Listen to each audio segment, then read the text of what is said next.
Se você está ouvindo essa mensagem hoje, não é por acaso. Você parou para ouvir e não importa o que os outros irão pensar de você. O que importa para você é que a doce voz de Jesus, ela fala contigo no seu coração. E a paz que eu sinto ouvindo Jesus, é isso que as pessoas falam. É gostoso ouvir Jesus. Infelizmente, alguns gostam de ouvir o Cid Moreira falando salmos.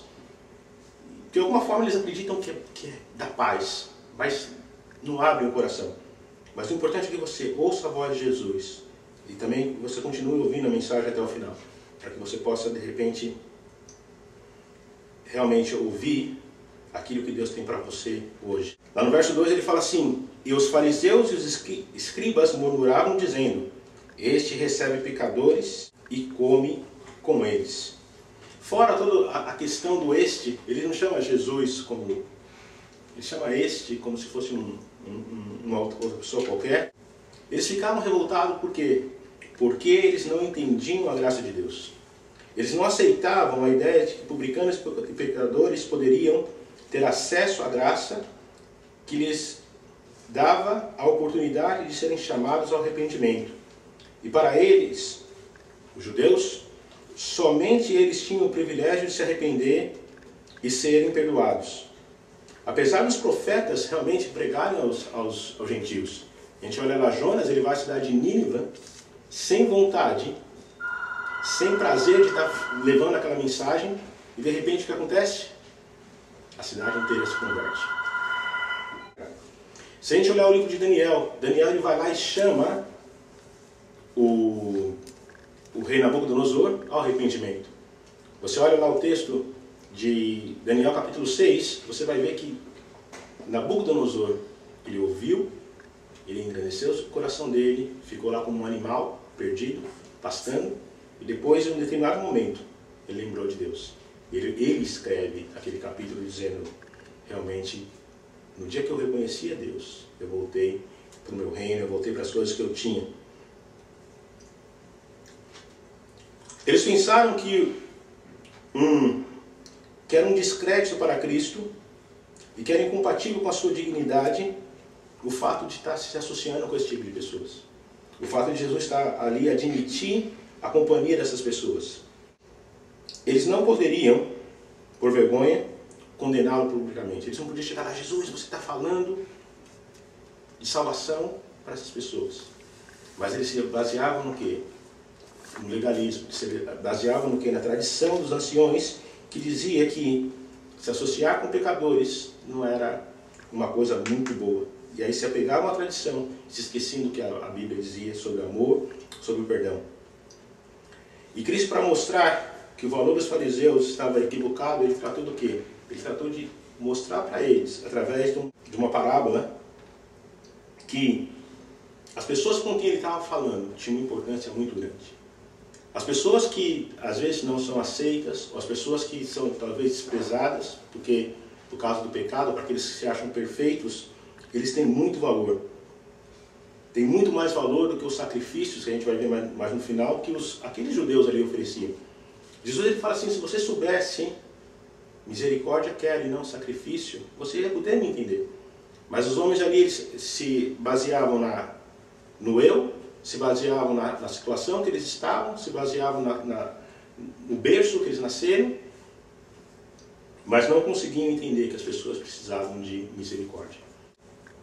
Para demonstrar de forma prática, os ouvintes, como um pecador muitas vezes fica no pecado por uma questão de estupidez, e aí agora eu entro na parábola A Ovelha Perdida, muito conhecida, que diz o seguinte no verso 4: que homem dentre vós, tendo 100 ovelhas, e perdendo uma delas, não deixa no deserto as 99 e não vai após a perdida até que venha achá-la?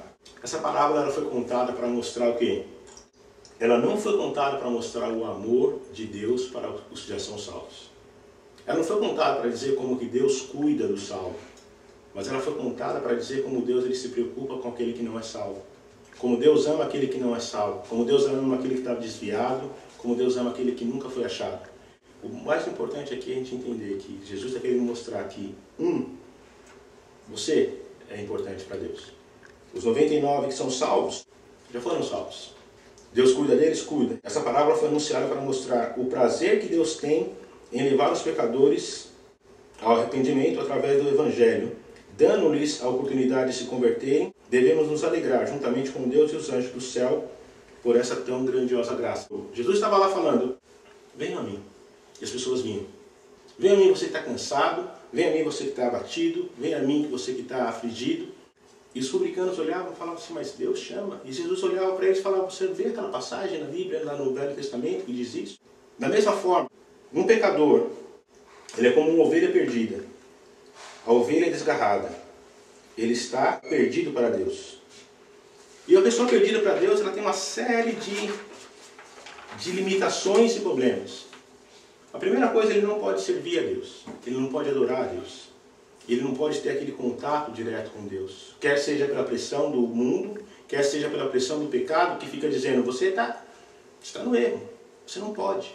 Aquela história do livrinho, sem palavras. O diabo, ele aponta para você e fica dizendo, você está em pecado, você está em erro, você não pode fazer isso, você não pode chegar a Deus. E é assim que acontece. Os pecadores chegaram perto de Jesus e as pessoas vêm e falam, não, você não pode. O diabo vem e fala, não, você não pode. Ah, você vai perder a sua liberdade. Ah, nem eles vão te acertar. A ovelha perdida, ela está perdida para o rebanho e ela não tem comunhão com o rebanho. A ovelha perdida que estava ali naquele grupo de pessoas trazendo para a realidade do ser humano, o rebanho é a igreja, e que ele podia estar naquele meio, recebendo amor, recebendo carinho, recebendo afeto, um juntinho do outro para poder passar as noites frias ali, apesar que eles tinham lã, mas eles ficavam todos juntinhos, sentido de proteção, sentido de aquecimento. Ele perdeu isso, ele não tem isso. A ovelha perdida, ela está perdida em si mesma. Ela não sabe onde ela está. E ela vagueia sem parar. A ovelha, quando ela sai de perto do rebanho, por isso que é um bicho burro. Ele vai... Tem uma foto na internet de uma música que fala sobre a ovelha perdida. Ele mostra assim, lá no alto da montanha, provavelmente Portugal ou algum lugar na Europa, um desfiladeiro, são duas montanhas assim, no meio uma pedra e a ovelhinha bem no meio da pedra. Totalmente sem condições, que vai para um lado, cai, vai para o outro lado, cai. E não tem como sair, porque ela se enfiou ali naquele buraco. E assim, a ovelha perdida, ou perdido, ele não sabe para onde ele está indo, ele vagueia por aí sem parar. E é assim também a pessoa perdida. Ela vagueia, ela tenta aqui, ela tenta ali, ela tenta pular, ele tenta na droga, ele tenta no álcool, ele tenta nos prazeres, ele tenta no trabalho, ele tenta no dinheiro, ele tenta em todas as formas achar uma satisfação para a vida dele, mas ele não consegue. Por quê? Porque ele está perdido, andando na escuridão. E agora que ela está na escuridão, longe do aprisco, ela também está exposta a vários perigos.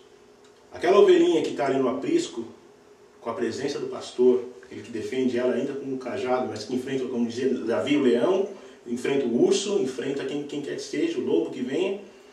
Mas não, aquela ovelha está ali agora sozinha e está exposta. E uma vez que você está exposto, você talvez vai perguntar por que a vida é tão difícil, ou você vai perguntar por que tem tido tantos problemas, talvez como nosso amigo Abacuque. Está exposta ao perigo, sujeito a sustos e terrores, porque não está sob a guarda do pastor. A pessoa sem Deus é a pessoa que não sabe o amanhã. A pessoa sem Deus é a pessoa que fica se questionando assim, está tudo bem agora, mas na hora que fecham-se as cortinas, vamos dizer assim, na hora que apagam-se as luzes, é quando a pessoa vai beber, é quando a pessoa vai se drogar, é quando a pessoa vai se perder na internet, olhando coisas que não servem para nada ou que não prestam. É a hora que a pessoa vai ter umas ideias malucas. Por quê? Porque está perdida. Porque ele não tem o quem? Deus. O Espírito Santo, ele habita em você, que é salvo. Você não tem que temer. Pode vir a dúvida, você vai lá, ora, você vai lá ler a Bíblia e Deus vem e fala com você. Como Jesus falava com as pessoas que chegassem a Ele.